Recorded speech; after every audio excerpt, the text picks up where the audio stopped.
Winter Rebirth Island has a secret gulag beneath the prison, and in this guide I'm going to show you how to get inside, which unlocks 2 exclusive rewards and you'll get specialists for your whole team. This is a multi-step Easter egg, but is actually fairly easy to complete solo, so if you don't have a team then don't worry, because it's not too difficult. Now before we get into the guide, I just want to say a big thanks to Ed for coming along and helping me with this guide. He managed to discover where the secret gulag entrance was, so make sure you subscribe to his channel if you haven't already. Okay, let's jump straight in. To start off with, you'll need to land at Outpost, which isn't marked on the map, but it's right next to living quarters on the southeastern side near the houses.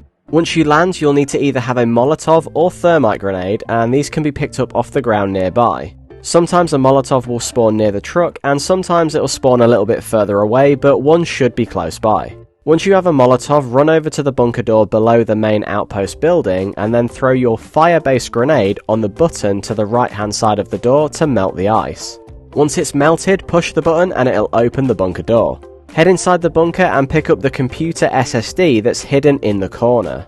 Now you'll need to head over to Turbine, which is another place of interest on the northern shoreline of the map, and this one is marked on the minimap for you if you don't know where it is.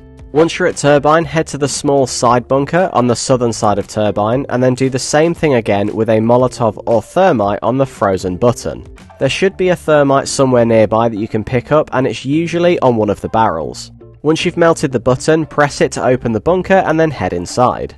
Now once you're inside, whoever's picked up the computer SSD will need to interact with the terminal and it'll display a number on the screen. Now this number is a binary sequence that you need for the next step. Next up, head underground using the tunnel that leads under the prison and walk all the way to the end, and you'll see some double doors with a keypad on the right hand side of the doors. Now the trick here is that once you activate the door, you'll need to interact with the keypad again to toggle the switch based on the code that you've got. So in this example, the code I got was 11100, so when the first light flashes, I toggle the keypad and the first light will turn on. Then the second light will start to flash, so I toggled it again, and then the third light needs to be toggled on as well. Now the remaining numbers were 00, so I can just leave the last 2 lights to flash on and off, and they'll be skipped and they'll stay turned off.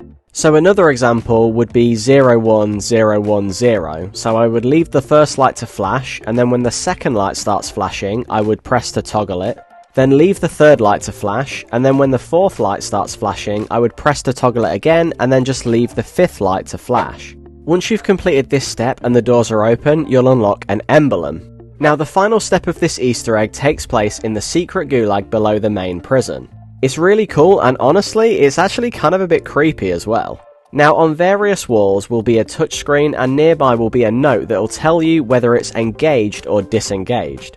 Basically, what you want to do here is start from screen 1 and work your way to screen 7, either leaving the screen as it is or toggling it to activate it, based on what the note says. To start this next step, you'll need to go to the locked cabinet on the north side of the room, which will have a blueprint and an advanced UAV and 4 specialist perk packages.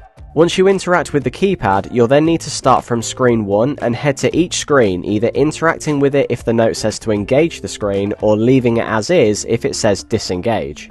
So to put it plainly, if the note says to engage it, then you need to press toggle on the screen, and if the note says to disengage it, then just leave the screen alone. Here's a little map that I've made of where each screen is located inside this gulag. You can do this solo, and it's not really that difficult, and you can also attempt it as many times as you like if you make a mistake. You'll only have a couple of seconds between each screen to either engage it or leave it as it is, so having a couple of practice runs isn't a bad idea. Once you're ready, interact with the keypad and head over to screen 1, and then 2, and so on until you finish with screen 7. Once you've completed it correctly and you've engaged the correct screens, the cabinet will be unlocked and you can pick up the blueprint. Congratulations, you've just unlocked the Nova 7 Prototype Mk.4 blueprint. Picking up the blueprint will unlock it for you and everyone on your team, and you'll also be able to edit your loadout and use the blueprint straight away in the game if you actually want to. You'll also of course have an advanced UAV, and everyone on your team will also get a specialist perk package. The blueprint is for the Dravik SMG, and it's actually really good. So there you have it, that's how you unlock the secret gulag on the Winter Rebirth Island. Thank you for watching, guys. Please like the video if you found it helpful, and share this video with your friends so you can do it with them as well. And of course, subscribe for more content like this, and I'll catch you guys in the next one. Goodbye.